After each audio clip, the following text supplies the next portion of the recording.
Hello friends and students, welcome to Puja Khatri's channel. आज मैं इस वायरस से रिलेटेड इन्फेक्शंस का लास्ट टॉपिक है वो कंप्लीट करना चाहूंगी। तो इसमें हम आज डिस्कस करेंगे हेपाटाइटिस के बारे में।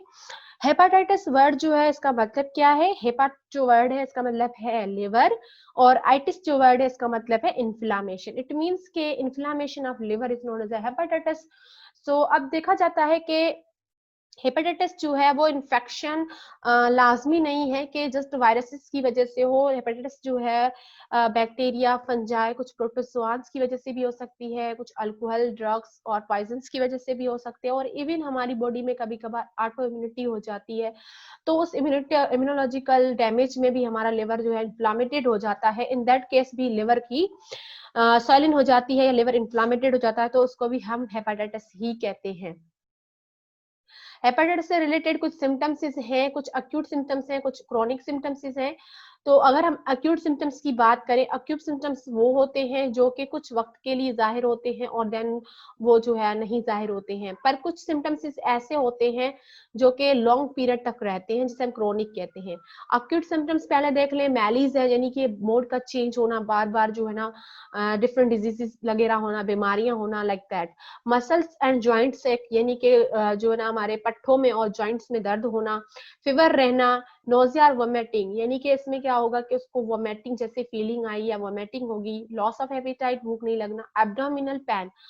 एब्डोमिनल पेन इसलिए होगा क्योंकि हमारा जो लिवर है वो एब्डोमिनल एरिया में पाया जाता है। जब उसकी इन्फ्लामेशन होती है तो एब्डोमिनल एरिया में पेन होता है।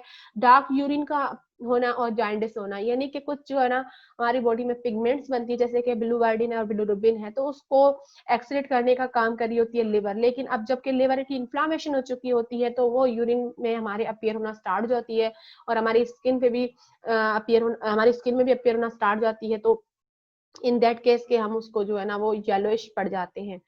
हमारे पास कुछ क्रोनिक कंडीशंस भी हैं, जैसे इसमें भी मैलीज होगी, डिफरेंट मोड चेंज होना, टायर्डनेस, वीकनेस, वेट लॉस।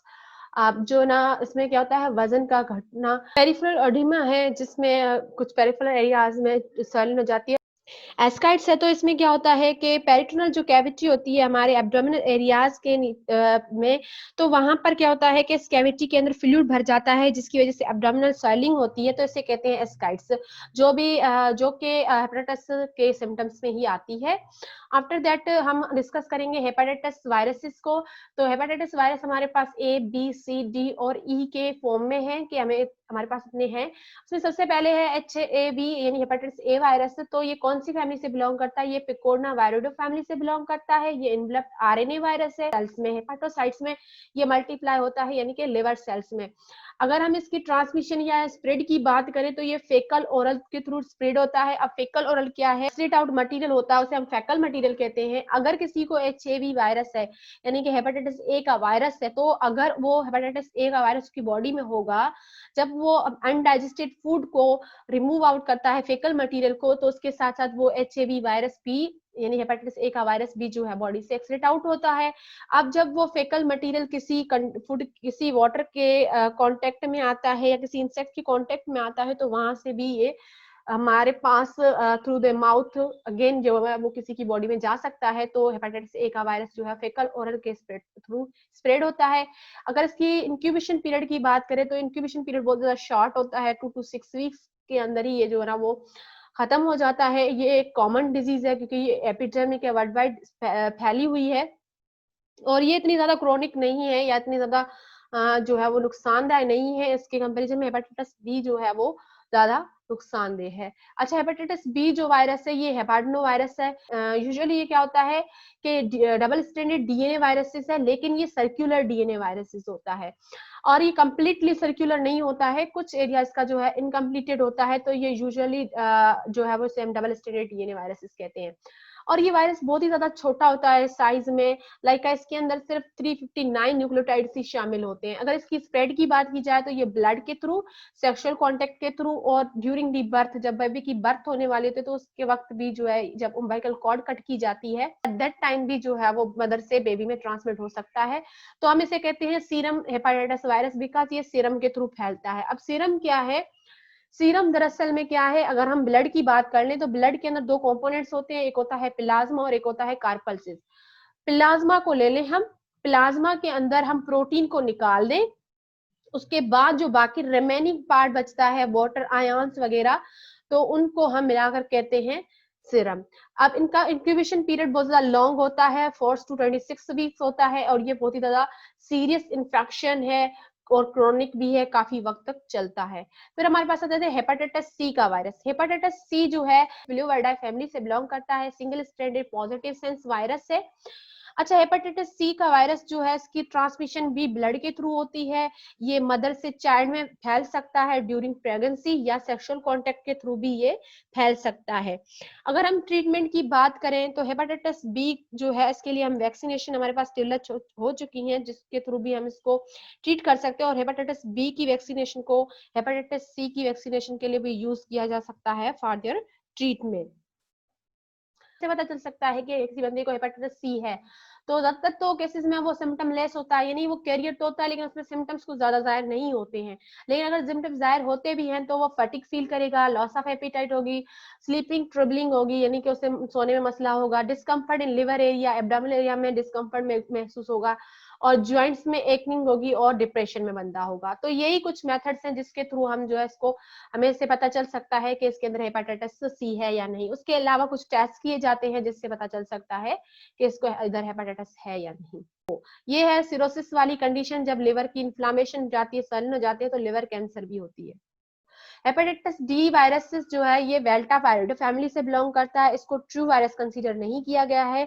ये single stranded RNA genome viruses होता है, लेकिन इसके इर्द गिर्द कोई भी इन्वेलप नहीं होती है, और ना ही इसके अंदर प्रोटीन बनाने वाले कोई जीन वगैरह मौजूद होते हैं। हेपेटाइटिस बी के जो इन्फेक्शन होते हैं वही इन्फेक्शन इसमें भी जाहिर होते हैं, तो इसको हम कहते हैं कि को इन्फेक्शन है। अगर एसोसिएशन की बात करें और डिजीज की सीवियरिटी की बात करें तो इसके अंदर ये अक्यूट इन्फेक्शन है, लेकिन इसमें मोर्टिलिटी रेट बढ़ सकता है। इसमें भी है अगर इसमें ये क्रोनिक कॉम्प्लिकेशंस आ जाए, काफी वक्त रहे तो। हेपेटाइटिस डी को हम ट्रीट कर सकते हैं हेपेटाइटिस बी की वैक्सीनेशन से। और हेपेटाइटिस ई की वायरसेस है जो हैपीस वायरोडी फैमिली से बिलोंग करता है, सिंगल स्ट्रैंडेड आरएनए वायरस है, प्लस सेंस वायरस है, पिग और वाटर से ये फैलता है, और ये बहुत ज्यादा रेयर केसेस में होता है। अगर होता है तो अक्यूट लिवर फेल्योर काज करवाता है। इसके अंदर मोर्टिलिटी रेट जो है वो, यानी डेथ रेट जो है बहुत ज्यादा कम है। ये प्रेग्नेंट वुमेन्स के लिए बहुत ज्यादा डेंजरस है, बिकॉज अगर वो इम्यूनो कॉम्प्रोमाइज है, यानी कि अगर उसको HIV है, तो उसके अंदर हेपेटाइटिस ई का वायरस जो है वो कॉमन होगा। अब हम देख लेते हैं कुछ ओवरव्यू हेपेटाइटिस, डिफरेंट हेपेटाइटिस के रूट्स के किस तरह से फैलता है और क्रोनिक है या नहीं है, उसकी प्रिवेशंस क्या है। तो सबसे पहले हेपेटाइटिस ए की बात करें तो ये फिसिस से फैलता है। रूट क्या है इसका, फिकल ओरल है। ये क्रोनिक है नहीं, ये क्रोनिक बिल्कुल नहीं है। इसकी प्रिवेंशन क्या है कि अगर हेपेटाइटिस हो जाए या हो जाए या होने से पहले हम क्या करें, इम्यूनाइजेशन करवा लें, यानी वैक्सीनेशन करवा लें।